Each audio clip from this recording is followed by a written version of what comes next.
as it was called. He was a devout man who feared God with all his household. He gave alms generously to the people and prayed constantly to God. One afternoon at about 3 o'clock, he had a vision in which he saw an angel of God coming in and saying to him, "Cornelius." He stared at him in terror and said, "What is it, Lord?" He answered, "Your prayers and your alms have ascended as a memorial before God. Now send men to Joppa for a certain Simon who is called Peter. He is lodging with Simon a tanner, whose house is by the seaside." When the angel who spoke to him had left, he called 2 of his slaves and a devout soldier from the ranks of those who served him, and after telling them everything, he sent them to Joppa. About noon the next day, as they were on their journey and approaching the city, Peter went up on the roof to pray. He became hungry and wanted something to eat, and while it was being prepared, he fell into a trance. He saw the heaven opened and something like a large sheet coming down, being lowered to the ground by its 4 corners. In it were all kinds of 4-footed creatures and reptiles and birds of the air. Then he heard a voice saying, "Get up, Peter, kill and eat." But Peter said, "By no means, Lord, for I have never eaten anything that is profane or unclean."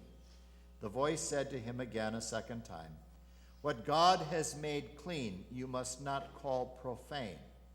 This happened 3 times, and the thing was suddenly taken up to heaven. Now, while Peter was greatly puzzled about what to make of the vision that he had seen, suddenly the men sent by Cornelius appeared. They were asking for Simon's house and were standing by the gate. Then Peter began to speak to them. "Truly I understand that God shows no partiality, but in every nation anyone who fears him and does what is right is acceptable to him." God's story? Our story. Thanks be to God. Please be seated. It's wonderful to be back with you folks here at Atonement. Thank you, Pastor, for the invitation. One of the great privileges I have as a pastor in this current call to be a regional gift planner, serving 6 synods of Wisconsin and Upper Michigan. I have the opportunity of being in many congregations. I have the privilege of bringing the message in many places, but always it is a great pleasure to be able to worship with God's people. There are something around 790 congregations of the ELCA in the 6 synods, and it's a pleasure of mine to get around and meet many of the pastors and spend time in worship with many of the churches and its people. And that is a great, great privilege. And I count it as a great privilege to be able to come today to worship with you here, the 3rd service. And so if the sermon is to get good, it's got to happen now, right? This is the 3rd run through. So I'm happy to be here. And today, we read a lesson that talks about a transformation in Peter, a law-abiding Jew who suddenly becomes a person with an open heart, who takes the gospel to the Gentiles, to people outside his race and outside his religion. And that whole process of opening your heart to a wider group of people is what is happening in Peter's heart as we read of him in today's text. Cornelius is an agent to make that happen. Cornelius, the Italian cohort, is a spiritual person. Even though he's not of Peter's race or religion, he nevertheless fears God And not just himself, but it says that it has infected his whole family. And that's how faith works. Because when faith is deep in our hearts and fear of God touches our own life and we live for the sake of others, it touches our family. It makes a difference, even if it doesn't seem to make a difference. And one person after last service related a very sorrowful story of his wish for his family. And I had a chance to assure him, your faith, your fear of God, and your prayers will not end. They will continue. Your family will be blessed because of your love.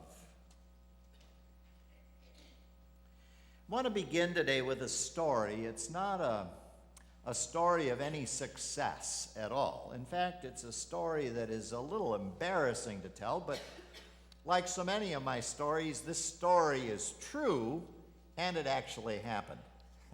I tell my confirmation kids when I was teaching confirmation that all my stories are true, and some of them really happened. That was my way of introducing the whole topic of parables. Well, this is a story that's not only true, but a story that actually happened. And it happened in about 1999. I was pastor at St. Olaf Lutheran Church out there in the cornfields of rural Hartford, Wisconsin. And we had had 14 wonderful years. I had really appreciated being pastor there. And over that time, the congregation had changed a great deal. Suddenly, we were in a situation where there were as many former Catholics and Germans that were part of that congregation as there were traditional Norwegian Lutherans. And this created some angst amongst a few folks, and it caused us to need to look at how we were doing ministry and think about how we provided for the future. And one of the things was we needed to make some changes to the facility in order to accommodate the changes that were taking place and the growth that was happening in the congregation. And it was a particularly difficult time. The building committee was off really kind of doing their own thing. And it wasn't very comfortable. And I was struggling. And I found myself at the altar praying one day. And my prayer was that God would bless what we were doing.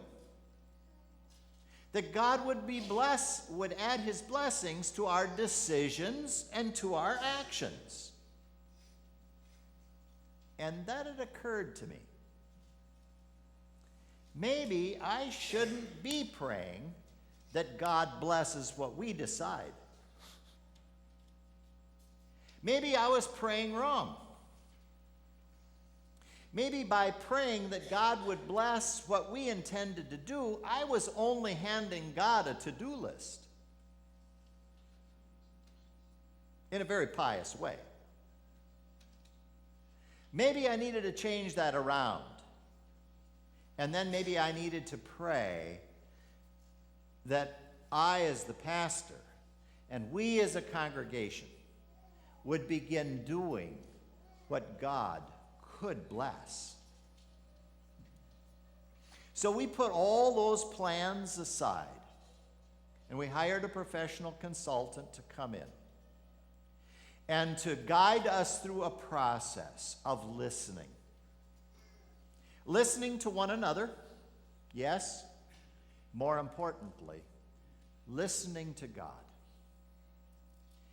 And doing some honest soul searching. And the upshot was that we never did take those plans out of storage. We forged brand new plans that were so far superior to what we had been intending that there was absolutely no comparison. What I took away from that was that I needed to be doing the very things that I knew and that God could bless. In today's text, Peter was a law-abiding Jew. He did everything right. And I can imagine him up on the rooftop praying a very traditional Jewish prayer.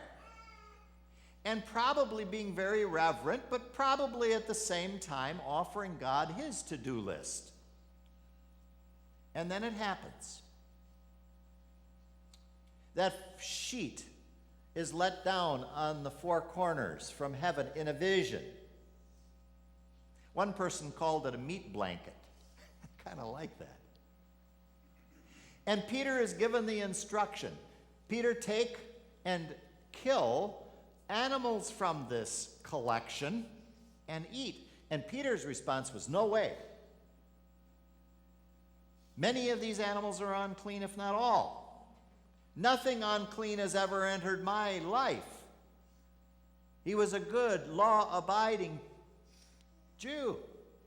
He wasn't about to defile himself in such a way. And then God gets the message across by saying, Peter, you're looking at it wrong. These are all my people. It was a lesson not about animals. It was a lesson about people, that all people are acceptable to God. And so Peter had to open his heart. He had to open his heart wide because he became the missionary to the Gentiles. He became the one to proclaim the gospel to people not necessarily of his race or of his faith, but to share the good news of God's love and grace with all people. And like Cornelius, needed to learn how to share freely of what God had given him for the benefit of others. That's almsgiving. Peter needed to learn that too. And his teacher became Cornelius. In 2013, this congregation established the Apple Tree Society.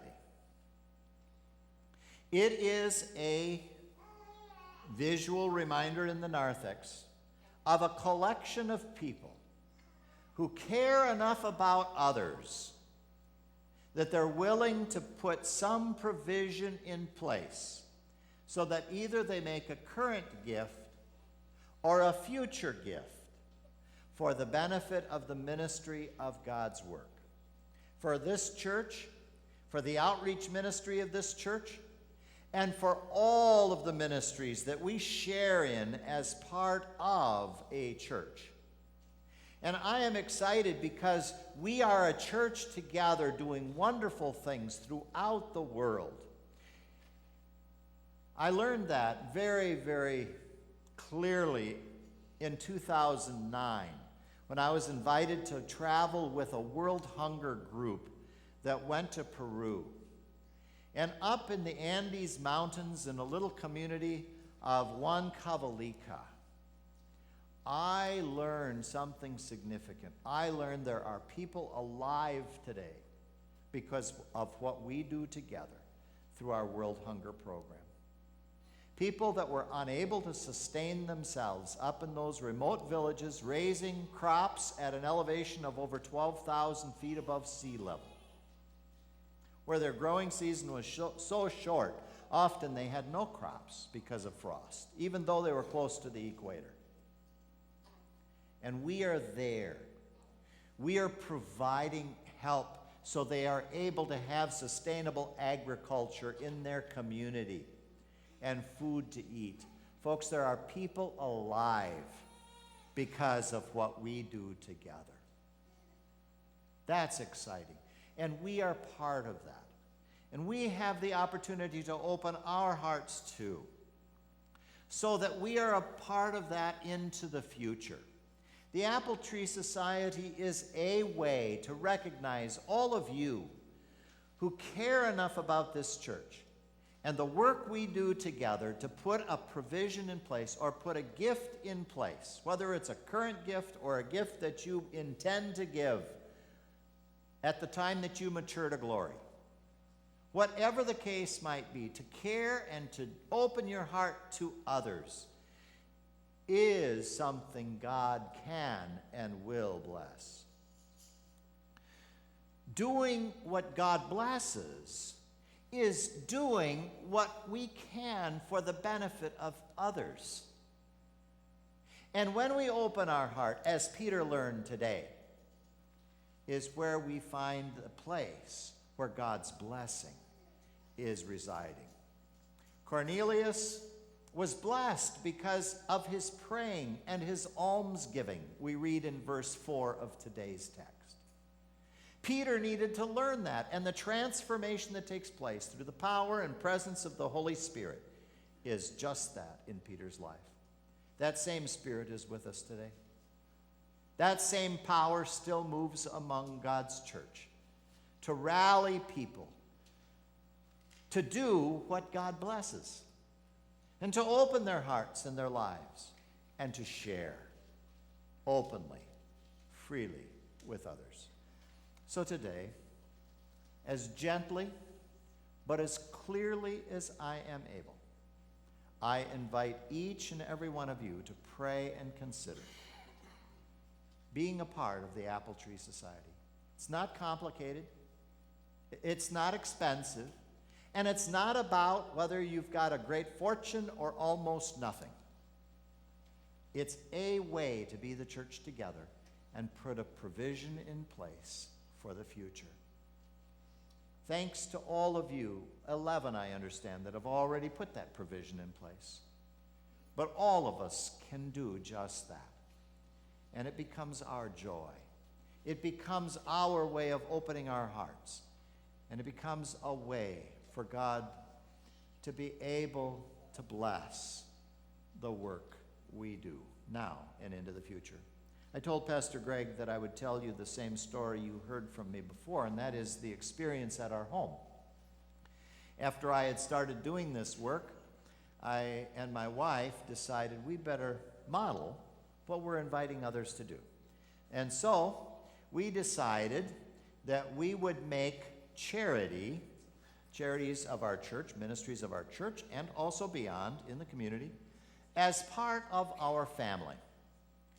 And so we decided that we would treat charity equally with our two daughters when we distribute whatever is left at the end of our life.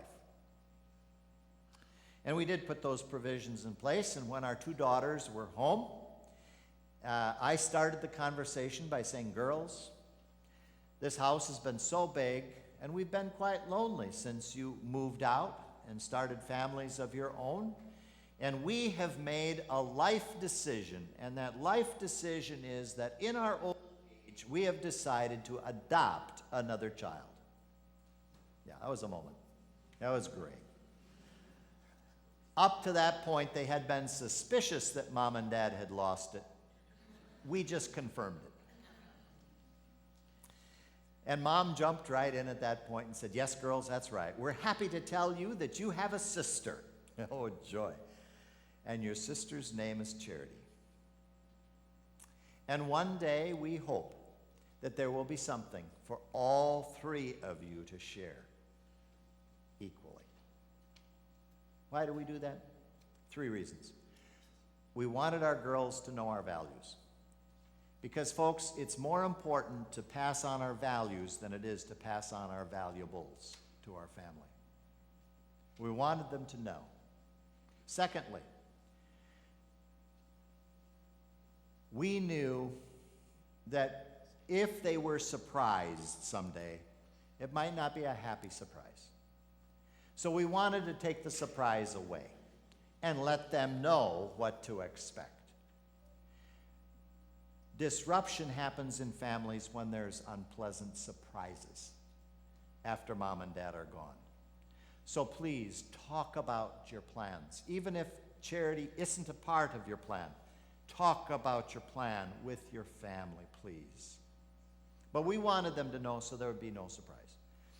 And thirdly, we knew there would be a day when they would sit down with their husbands and their children and make decisions about their future distribution.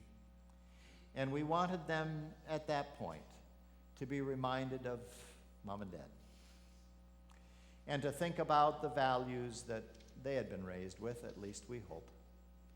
That we don't live just for ourselves. That's Peter's lesson. We live for the sake of others. And if we are willing to open our hearts and share, we are doing what God is happy to bless.